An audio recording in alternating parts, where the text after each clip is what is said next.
The gonadotropins, follicle-stimulating hormone and luteinizing hormone, are two other hormones that are released from the anterior pituitary.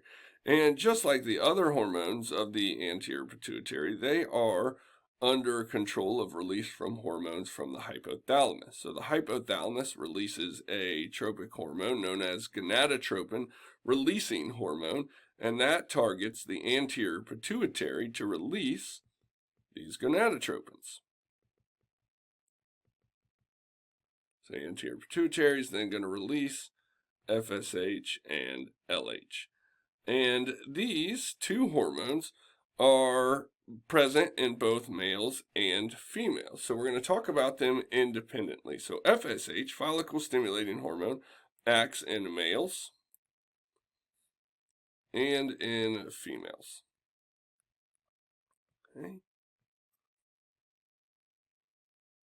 So in males, FSH is going to target a specific cell inside of the testes known as a Sertoli cell.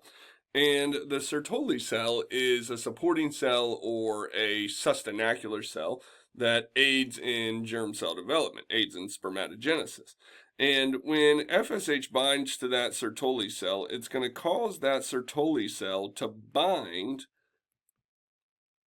to the developing germ cell. So binds to germ cell. Sorry, that's a little crazy there. Okay, and that binding of the Sertoli cell to the germ cell is going to promote that germ cell finishing the process of spermatogenesis and becoming into a mature sperm. Inside of the females, FSH is going to bind to what we call a follicular cell, and it is going to promote growth of the developing follicle. And that will aid in the maturation of the follicle for release during ovulation.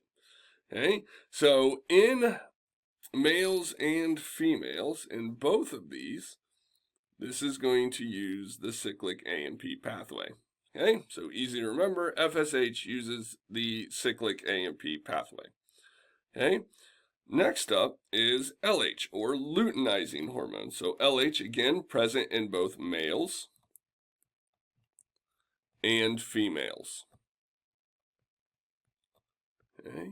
And in males, luteinizing hormone is going to target a specific cell known as a Leydig cell. And these Leydig cells are they're known as interstitial cells, and those are the ones that are going to produce testosterone. So that luteinizing hormone is going to trigger the Leydig cells to produce the male sex hormone, testosterone. In females, LH is going to target something known as a thecal cell. Okay? And the thecal cell are then the ones that are going to produce the female sex hormones. And it's going to trigger that to produce estrogen. Okay?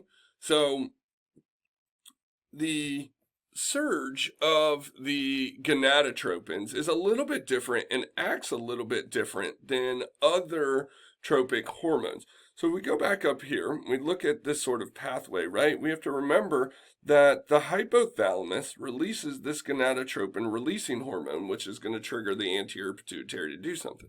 Now, when these tropic hormones typically get released, it's sort of a constant, steady release of these tropic hormones.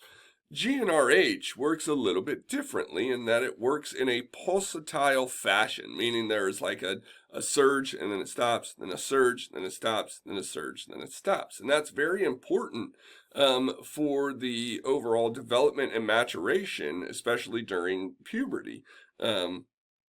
Because studies have shown that if you give a supplementation of constant release of this GnRH, the individuals don't progress through development and puber properly.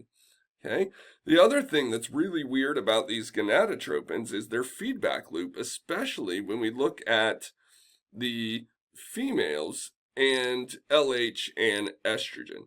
Okay, so this estrogen here, right, acts as a feedback loop on that gonadotropin releasing hormone. Okay, so let me draw this pathway out again so we can see it, right? So we have our hypothalamus.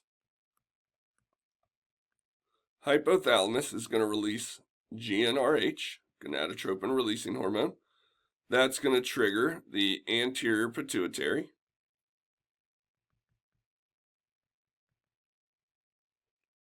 To release FSH and LH. LH is going to target the ovary and the thecal cell,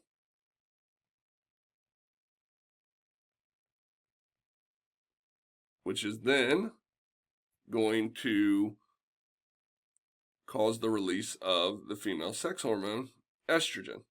Okay? Now, estrogen comes back, acts on the hypothalamus, and it stops this process. So that is a negative feedback loop, right? So we have a high production of estrogen, and it's going to come back and it's going to slow down the release of that gonadotropin releasing hormone, right? So that's our negative feedback loop. Now, at some point during this process, during ovulation, this pathway where estrogen acts as a negative feedback loop, it'll switch. Okay? And it's right during the time of ovulation where estrogen will come back and it will target the hypothalamus and activate the release of gonadotropin releasing hormone, right? So this turns from a negative feedback loop to a positive feedback loop. And how that happens inside of the hypothalamus still isn't really understood very well just yet, but it is sort of an anomaly to how feedback loop systems typically work, is that the same feedback at one point serves as a negative feedback loop, and then at another serves as a positive feedback loop. So it's a really cool system that's unique to the gonadotropins.